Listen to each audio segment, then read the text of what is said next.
Good morning, students. So, today we will start chapter 3 quadrilaterals and its NCERT folder exercise 3.1. Question number 1 given here are some figures. यहाँ कुछ figures given है and classify each of them on the basis of the following. और इनको हमें classify करना है. So, first है simple curve. Simple curve कौन कौन से फिगर इनमें से सिंपल कर्व के अंदर आएंगे? तो सिंपल कर्व इनमें से जो फिगर 1 है वो सिंपल कर्व है. ये एक पॉलीगन है जो लाइन सेगमेंट से बना है. Then 2 also simple curve. Then 3 कोई पॉलीगन नहीं है. ये यहाँ इस तरह से 2 ओवल्स बने हुए हैं. सो ये सिंपल कर्व में नहीं आएगा. देन 4 जो है स्टार. सो यहाँ ये भी कर्व नहीं है. देन 5th ये कर्व है. This is not polygon but this is curve because यहाँ कर्व्ड लाइन से एक फिगर बना हुआ है. देन 6th भी सिंपल कर्व में है एंड 7th जो है वो भी सिंपल कर्व है. सो 1 2 5 6 7 ये इसका आंसर होगा. 8th अगेन सिंपल कर्व नहीं है बिकॉज 8th जो है वो एक कोई शेप फिगर क्रिएट नहीं कर रहा है. Then B simple closed curve कौन से हैं? तो जो सिंपल कर्व है वो सभी क्या हैं? ओपन नहीं है, सारे क्लोज्ड है. 1 2 5 6 7 तो ये सभी सिंपल क्लोज्ड कर्व भी है. देन थर्ड पॉलीगन कौन से हैं? तो जो क्लोज्ड फिगर हैं वो 1 2 5 6 7 है. इनमें से 5 6 7 में जो लाइंस बनी हुई है वो कर्व्ड है. यहाँ स्ट्रेट भी है बट ये कर्व्ड फिगर है. सो 1 एंड 2 जो है वो स्ट्रेट लाइन से बने हुए फिगर हैं, क्लोज्ड फिगर. सो 1 एंड 2 क्या होंगे? पॉलीगन होंगे. देन डी कन्वेक्स पॉलीगन इनमें से कौन सा है? सो कन्वेक्स पॉलीगन वो होते हैं जहाँ all the angles of a polygon are less than 180 degree. So यहाँ चारों एंगल 180 डिग्री से लेस हैं. इसीलिए पॉलीगन्स जो ये दोनों हैं इनमें से 2 कन्वेक्स पॉलीगन है. यहाँ एंगल 5 क्रिएट हो रहे हैं बट ये जो एंगल है ये 180 डिग्री से मोर है, रिफ्लेक्स एंगल है. सो ये कन्वेक्स पॉलीगन नहीं है. देन कनकेव पॉलीगन जो होता है वो कन्वेक्स का अपोजिट होता है. सो कनकेव पॉलीगन पॉलीगन 1 है जहाँ क्या होता है एटलीस्ट 1 एंगल, जितने भी एंगल है उनमें से एक एंगल ऐसा होगा जो मोर देन 180 डिग्री होता है. सो ये है यहाँ, इसीलिए कनकेव पॉलीगन 1 है. Then question number 2 how many diagonals does each of the following have? एक कन्वेक्स क्वाड्रिलेटरल. कन्वेक्स क्वाड्रिलेटरल में कितने डायगोनल्स हम ड्रॉ कर सकते हैं? सो कन्वेक्स क्वाड्रिलेटरल लाइक ये एग्जांपल हो गया इसका. अब इसके अंदर हम डायगोनल्स कितने बना सकते हैं? सो हम इसके अंदर 2 डायगोनल्स ड्रॉ कर सकते हैं. डायगोनल्स जो नॉन एडजेसेंट पॉइंट्स को ज्वाइन करते हैं. सो यहाँ 2 डायगोनल्स बन सकते हैं. Then a regular hexagon. Then B regular hexagon. So hexagon में 6 साइड्स होती है तो इसके अंदर जो डायगोनल्स फॉर्म होंगे. सो हेक्सागन 6 साइडेड फिगर होता है. सो यहाँ 1 2 3 4 5 6 साइड्स बन रही है. अब इनके अंदर डायगोनल्स नॉन एडजेसेंट पॉइंट्स को ज्वाइन करते हैं तो डायगोनल्स बनते हैं. सो इससे ज्वाइन नहीं करेंगे ई को एंड एफ से भी नहीं करेंगे. देन इसके बाद 1 2 एंड 3 इन तीनों पॉइंट्स हमने ज्वाइंट किया है. सो 3 डायगोनल्स तो ये हो गए. देन डी को ई और सी से नहीं करेंगे. देन एफ से करेंगे तो 4, ए से 5 एंड बी से 6. देन सी को करेंगे डी और बी के अलावा. ई से तो ये ऑलरेडी ज्वाइन हो गया है. एफ से करेंगे तो 7 एंड ए से करेंगे 8. देन बी ए और सी से नहीं करेंगे, ई से ज्वाइन हो चुका है, डी से भी हो चुका है तो एफ से करना है. सो 9 तो अभी बना है. देन उसके बाद ए एफ और बी से नहीं होगा और ई डी और सी से ज्वाइन हो चुका है. एफ ई और ए से नहीं होगा और उसके बाद डी सी एंड बी से ज्वाइन हो चुका है. सो यहाँ डायगोनल्स 9 फॉर्म हो रहा है. और डायगोनल्स को फाइंड आउट करने के लिए ये फॉर्मूला भी है, number of diagonals equals to n(-3)/2। So इसके बेसिस पर अगर हम सॉल्व करते हैं तो n जो होता है वो है number of sides. So hexagon में 6 साइड्स होती है, तो 6 एंड देन इसको सॉल्व करके 6 × 3, सो नाउ 2 3 ज़ा 6 एंड 3 3 ज़ा 9। सो इस तरह से भी हम डायगोनल्स का आंसर फाइंड आउट कर सकते हैं। Then C triangle. So triangle के अंदर कितने डायगोनल्स हो सकते हैं? सो ट्राइंगल इस तरह से होता है एंड यहाँ जो तीनों पॉइंट होते हैं वो एडजेसेंट होते हैं, नॉन एडजेसेंट नहीं है। मीन्स ये इनकी जो कॉमन लाइन होती है ये एडजेसेंट पॉइंट्स हैं। सो यहाँ डायगोनल फॉर्म नहीं हो सकता है। एंड फार्मूला के बेसिस पर भी अगर हम करें तो formula 3 10 3-3/2 because number of sides कितनी है ट्राइंगल में 3 है। सो इसको सॉल्व करेंगे तो 3 - 3 हो जाएगा 0। तो 3 × 0 का आंसर 0 आएगा। सो यहाँ डायगोनल्स फॉर्म नहीं होंगे। Then question number 3, what is the sum of the measures of the angles of a convex quadrilateral? Will this property hold if the quadrilateral is not convex? Make a non-convex quadrilateral and try. सो यहाँ ये पूछ रहे हैं कि क्या सम होगा convex quadrilateral के angles का और क्या ये प्रॉपर्टी अप्लाई होगी अगर वो क्वाड्रिलेटरल जो है वो कन्वेक्स नहीं हो तो। सो हम जानते हैं कि कन्वेक्स क्वाड्रिलेटरल में चारों एंगल लेस देन 180 डिग्री होते हैं। सो कन्वेक्स क्वाड्रिलेटरल में हम ये डायग्राम बना देंगे एंड चारों एंगल्स का सम हम जानते हैं कि क्वाड्रिलेटरल के ऑल द एंगल्स का sum of all the interior angles is 360 degree होता है।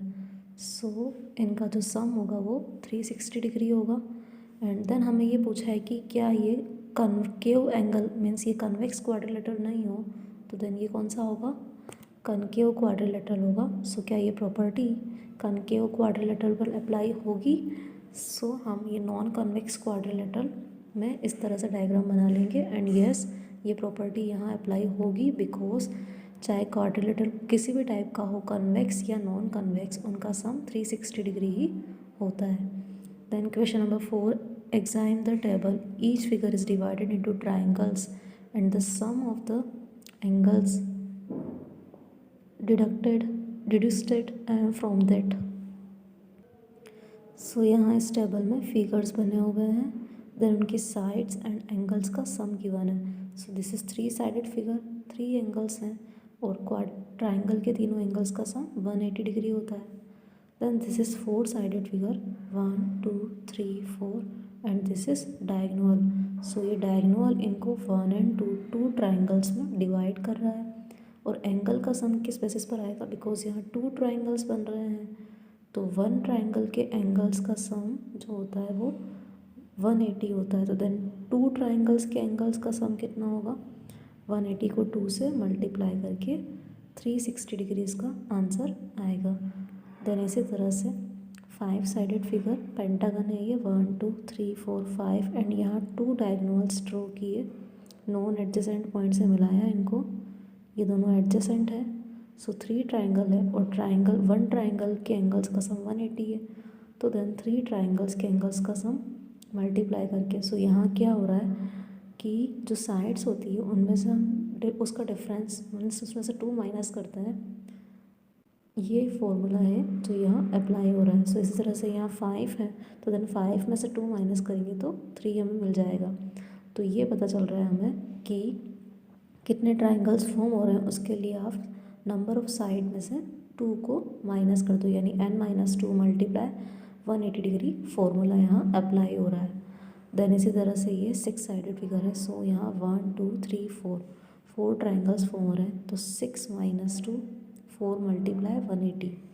Now what can you say about the angle sum of a convex polygon with number of sides? तो आप इनको ऑब्ज़र्व करके आपको क्या पता चल रहा है? तो हमें ये पता चल रहा है कि हम n में से माइनस कर देंगे 2 को तो देन कितने ट्राइंगल्स फॉर्म हो रहे हैं वो हमें यहाँ मिल जाएगा और इस तरह से हम उनका एंगल्स हम फाइंड आउट कर सकते हैं। नाउ अब अगर यहाँ 7 8 10 साइड्स बनी हुई हो फिगर्स में, तो वहाँ कितने वहाँ जो एंगल्स होंगे उनके फिगर्स के, उनका सम क्या होगा वो हमें फाइंड आउट करना है। तो उसको भी हम इसी तरह से सॉल्व करेंगे। लाइक 7 है तो 7 माइनस 2 कर देंगे, देन मल्टीप्लाई 180। सो इसी तरह से टेबल को एक्सटेंड करेंगे साइड्स एंड उसके बेसिस पर एंगल सम क्या होगा, 7 माइनस 2 5 मल्टीप्लाई 180। 8 है तो 8 minus 2 multiply 180, 10 10 minus 2 multiply 180। And इसी तरह से n है तो वो हो जाएगा n minus 2 multiply 180। Then question number 5, what is a regular polygon, state the name of a regular polygon of. So 3 sides वाला जो फिगर होता है वो ट्राइंगल होता है। सो हमें यहाँ ट्राइंगल बनाना है एंड इस पॉलीगन का नेम क्या है, ट्राइंगल ही है। सो उस पॉलीगन को नेम हमें ट्राइंगल राइट करना है। देन 4 साइड्स वाले फिगर जो होते हैं इस तरह से, या फिर हम स्क्वायर, रेक्टेंगल, पैरेललोग्राम कुछ भी बना सकते हैं एंड उसका नेम क्वाड्रिलेटरल होता है। देन 6 साइड्स फिगर हेक्सागन होता है, जो अभी हमने देखा था। Then question number 6, find the angles measure x in the following figure. So यहाँ एक्स की वैल्यूज़ फाइंड आउट करनी है। सो हम जानते हैं कि इंटीरियर एंगल्स का सम जो होता है क्वाड्रिलेटरल में वो 360 डिग्री होता है। तो देन इन तीनों को सम करके हम 360 में से माइनस कर देंगे तो हमें एक्स की वैल्यू मिल जाएगी। इसी तरह से यहाँ जो एक्स हैं उसके लिए पहले तो हम ये जानते हैं कि ये राइट एंगल फॉर्म हो रहा है यहाँ 90 डिग्री। सो देन ये भी 90 डिग्री होगा। नाउ इन तीनों को सम करके फिर 360 में से माइनस करके हमें एक्स की वैल्यू मिल जाएगी। देन यहाँ इस तरह से है कि ये रोम्बस है और यहाँ ये कंप्लीट रोम्बस नहीं है, नीचे स्ट्रेट लाइन है। देन यहाँ जो अपोजिट एंगल्स है एक्स, उनकी वैल्यूज़ फाइंड आउट करनी है। सो इस फिगर में कितने एंगल बन रहे हैं, 1 2 3 एंड देन ये 4 एंड 5। सो इनके जो इंटीरियर एंगल्स है, एक्सटीरियर 70 है तो इंटीरियर 110 हो जाएगा 180 में से माइनस करके, और ये हो जाएगा 140। देन अभी ये पांचों एंगल्स का सम 360 होगा, तो इन तीनों को हम प्लस कर देंगे 30, 110 एंड 140, और फिर जो आंसर आएगा उसको हम 2 से डिवाइड करेंगे तो देन हमें x की वैल्यू मिल जाएगी। बिकॉज वो आंसर 2x की वैल्यू आएगी, तो x की वैल्यू के लिए हम 2 से डिवाइड करके हमें इसका आंसर मिल जाएगा। देन ये यहाँ 5 एंगल्स बन रहे हैं, 1 2 3 4 5, और इनकी साइड्स इक्वल है एंड एंगल्स भी x से सब में मीन्स इक्वल है। तो 360 को 5 से यहाँ डिवाइड कर देंगे और फिर हमें इसका x की वैल्यू मिल जाएगी। Then question number 7, find x plus y plus z. So x, y and z जो हैं वो एक्सटीरियर एंगल्स हैं और हमें इनके इंटीरियर मेजरमेंट्स 2 के गिवन है एंड इसको हम फाइंड आउट कर लेंगे बिकॉज ये ट्राइंगल फॉर्म हो रहा है। तो देन 90 प्लस 30 एंड 120 में से 180 में से माइनस करके ये वैल्यू आ जाएगी 60 डिग्री। देन एक्सटीरियर, सो ये 90 है तो देन ये भी 90 डिग्री होगा, लीनियर पेयर है। दिस इज़ 30 तो ये होगा 150, 180 में से 30 को माइनस करके, and then this is 60 degree तो ये हो जाएगा 120। तो हम जानते हैं कि एक्सटीरियर एंगल्स का सम 360 डिग्री होता है, तो देन 90, 150 एंड 120 का सम भी 360 ही आएगा। Then B, x plus y plus z plus डब्ल्यू। सो इसको भी इसी तरह से सॉल्व करेंगे। 60 है तो ये 120 हो जाएगा एंड यहाँ हमें फाइंड आउट करना है। देन 120 है तो ये 60 हो जाएगा एंड 80 है तो ये 100 डिग्री हो जाएगा। नाउ 60, 80, 120, तो देन इसका इंटीरियर एंगल हो जाएगा 120 एंड 80 260, तो देन ये 100 डिग्री हो जाएगा। नाउ ये 100 है तो ये 80 हो जाएगा। अब इन चारों एंगल्स का सम क्या होगा, 200, 300 एंड 360। सो इस तरह से ये सॉल्व हो रहा है।